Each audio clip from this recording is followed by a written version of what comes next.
Film किसी ऐसे विषय पर चर्चा कर रही है जिसकी समाज में अब चर्चा करने की आवश्यकता आ पड़ी है। क्या है विषय वस्तु, आइए हम आगे बढ़ते हैं। जैसा आप यहां पर अभी फिल्म की शुरुआत के अंदर यहां पर जो थंबनेल के माध्यम से देख रहे हैं, मैं थोड़ा किरदार परिचय करा देता हूं जिनकी वजह से यह फिल्म चारों तरफ से प्रेजेंट की गई है। यहां पर आपको Akshay Kumar main lead actor plus Pankaj Tripathi दिखाई दे रहे हैं। इन दोनों के बारे में मैं हल्की सी जानकारी आपको दे दूं। अक्षय कुमार यहां पर भगवान शिव के भक्त या शिवगण बनकर के, शिव जी के जो लोग धरती पर जो काम संभाल रहे हैं वो बनकर दिखाए गए हैं। पंकज त्रिपाठी एक आस्थावान व्यापारी दिखाए गए हैं। यहां पर इनके पुत्र के रूप में इस बच्चे को दिखाया गया है।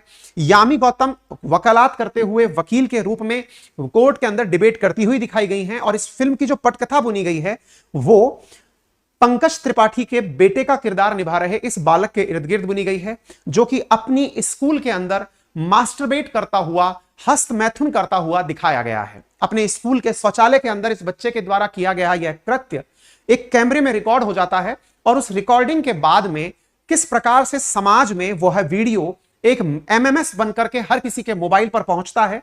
मोबाइल पर पहुंचने से किस प्रकार की सामाजिक बेइज्जती पंकज त्रिपाठी का, जो पंकज त्रिपाठी यहां पर जो व्यापारी का रूप निभा रहे हैं, इनके पिता का रूप निभा रहे हैं, वो और उनके परिवार में उनकी पत्नी और उनकी बेटी को सहन करना पड़ता है। समाज से उनको बाहर निकाल दिया जाता है। लेकिन एक सजग पिता के नाते इन्होंने अपने बच्चे की मनोदशा को समझने का प्रयास किया। उस मनोदशा को समझाने में किस प्रकार से अक्षय कुमार जो यहां पर शिवगण की भूमिका में हैं, वो इन्हें सही और गलत का राह दिखाते हुए दिख रहे हैं। और पंकज त्रिपाठी उस बात को कोर्ट के माध्यम से यामी गौतम के साथ डिबेट करते हुए उस विषय वस्तु को दुनिया के सामने शब्द दर शब्द खोल कर ले जा रहे हैं। और यहां से इस पूरी डिबेट को, जो कि अपने आप में ये जो फिल्म है ये कोर्ट रूम के अंदर शूट की गई, या कह सकते हैं कोर्ट रूम ड्रामा फिल्म ज्यादा है, और उस कोर्ट रूम की जो फिल्म है उसके अंदर जो इनकी बीच की डिबेट है वो अपने आप में आपके मन में उठे हुए बहुत सारे सवालों का जवाब देती है।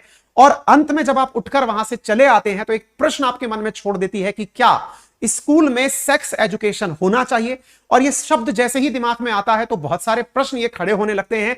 सेक्स एजुकेशन मतलब क्या? लोगों को यौन क्रियाएं करना सिखाया जाए क्या? नहीं जनाब। जीवन में आपके उम्र के साथ हो रहे हार्मोनल परिवर्तन के चलते आपके शरीर में जो भी यौन इच्छाएं पैदा हो रही हैं, या आपको विपरीत लिंग को जानने की जो अपने अंदर तीव्र इच्छा पैदा हो रही है, उसे यह समझाया जाए कि यह आपके शरीर में क्या है, क्यों हो रहा है, अल्टीमेटली इसका उद्देश्य क्या है, आपका शरीर क्यों अलग है, बच्ची का शरीर अलग कैसे है, बच्चे का शरीर अच्छे अलग कैसे है, गुड टच और बैड टच क्या होता है। इन तमाम बातों पर यह फिल्म बहुत अच्छे से अपनी चर्चा रखती है। और निश्चित ही मैं अपने आप से बहुत ज्यादा अभिभूत हूं इस फिल्म को देख करके। एक डायरेक्टर के द्वारा किया गया ऐसा प्रयास जिसमें देखिए एक बार में 2.5 घंटे की फिल्म में इतना सब कुछ कह देना, ये निश्चित ही जिसने पटकथा लिखी होगी, जिसने डायरेक्शन दिया होगा, जिन किरदारों ने ये अभिनय निभाया होगा, उनकी बहुत बड़ी, मैं ये मानता हूं कि उनकी प्रशंसा में जितने शब्द कहे जाएं उतने कम है। उसके बावजूद भी कमियां चीजों में रह सकती हैं, और कमियां जब चीजों में रह सकती हैं तो संभव है कि आने वाले समय में उन कमियों को दूर करके उस विषय पर और कोई आगे फिल्म डायरेक्टर अच्छी फिल्म बनाएगा, ऐसी हम अपेक्षा कर सकते हैं। चलिए तो इसके अंदर आगे बढ़ते हैं। उम्मीद है कि अब आपको ये प्रॉपर तरीके से विषय वस्तु क्लियर हो गई है कि इस विषय पर हम चर्चा करने वाले हैं। फिल्म के बारे में थोड़ा सा मैं डिटेल में चर्चा कर लेता हूं, और उस विषय पर जहां पर ये ध्यान जाकर लैंड करती है, सेक्स एजुकेशन एंड मास्टरबेशन, वहां तक भी आपको लेकर के चलूंगा। 11 अगस्त 2023 को यह फिल्म रिलीज होती है। बॉक्स ऑफिस पर 100 करोड़ का 9 दिन के अंदर यह अपना आंकड़ा क्रॉस कर लेती है।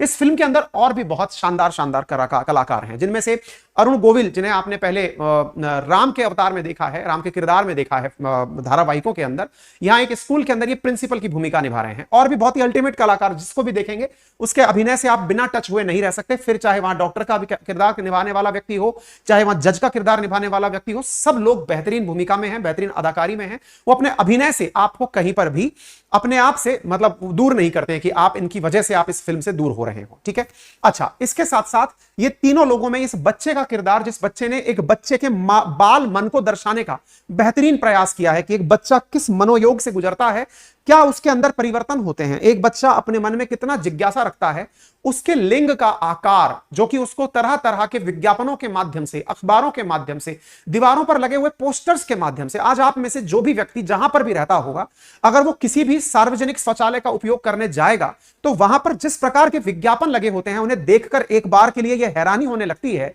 कि यार ये किस उद्देश्य से यहां पर लिखे गए। आप में बहुत सारे, वहां पर आप किसी भी सार्वजनिक शौचालय, चाहे फिर वो ट्रेन का हो, फिर चाहे किसी सुलभ शौचालय का हो, कहीं पर भी आप जाएं, आप कहीं ना कहीं कुछ ऐसा वहां लिखा पाते हैं जो कि गुप्त जगह पर गुप्तांग की बात कर रहा है।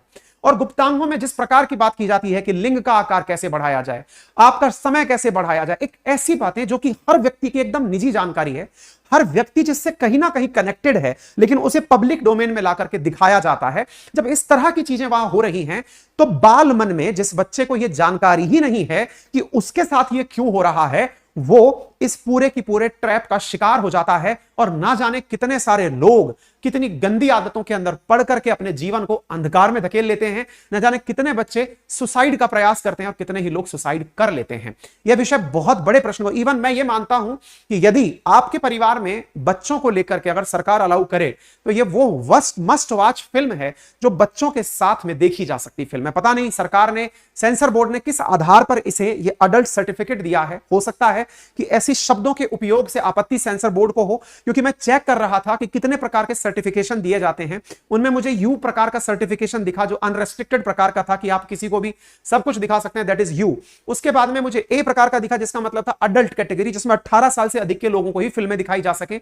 इस फिल्म को अडल्ट कैटेगरी में रखा गया है। एक कैटेगरी है U/A कैटेगरी। इसका मतलब यह है कि 12 साल से नीचे के बच्चों को दिखाने के लिए पेरेंट्स का कंसेंट आवश्यक है। मुझे लगता है, ये मेरी फिर से अगेन पर्सनल राय है, मैं कोई ना तो फिल्म समीक्षक हूं और ना ही सेंसर बोर्ड का सदस्य हूं। मुझे लगता है एज एन इंडिविजुअल, मुझे लगता है जब मैं ये फिल्म देखकर आया तो इस फिल्म को U/A कैटेगरी में अगर रखा जाता, 12 साल से ऊपर के बच्चों को दिखाने के लिए अगर इसे प्रेरित किया जाता, स्कूल्स में, इस स्कूल में इस तरह की चर्चाओं को वहां पर लाया जाता, निश्चित ही ये बहुत बड़ा परिवर्तन लाती। और हाल ही में ऐसा देखा भी गया है। मुंबई के अंदर, उल्लासनगर के अंदर स्कूल के प्रिंसिपल्स को, शिक्षकों को बिठाकर जब ये फिल्म दिखाई गई, उन्होंने इस फिल्म के चलते अपने स्कूल्स में सेक्स एजुकेशन को शामिल करने की चर्चा की है कि हमारे एजुकेशन सिस्टम में इसे शामिल किया जाना चाहिए।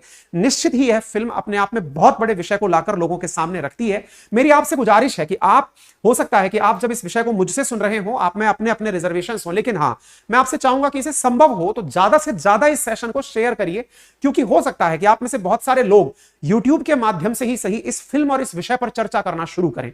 आपके अंदर के जो प्रश्न हैं, संभव है उन प्रश्नों को यहां पर जवाब दिया जाए।